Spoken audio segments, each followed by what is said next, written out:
জনপ্রিয় অভিনেত্রী নুসরাত ফারিয়াকে শাহজালাল বিমানবন্দরে গ্রেফতার করেছে পুলিশ।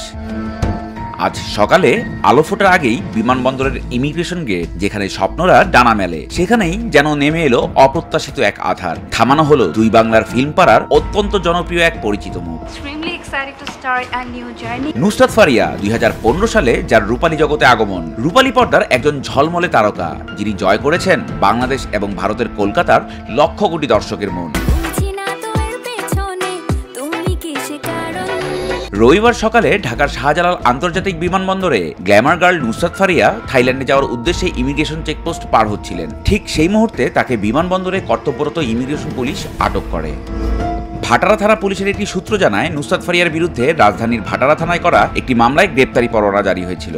জুলাই গণঅভ্যুত্থানের সময় ওই মামলায় তাকে হত্যা চেষ্টার অভিযোগে আসামি করা হয়। সূত্রটি আরও জানায়, গ্রেফতারের পর নুসরাত ফারিয়াকে থানায় আনা হয়েছিল, তবে থানায় তাকে না রেখে পরে ঢাকা মহানগর গোয়েন্দা পুলিশের কার্যালয়ে পাঠিয়ে দেওয়া হয়েছে।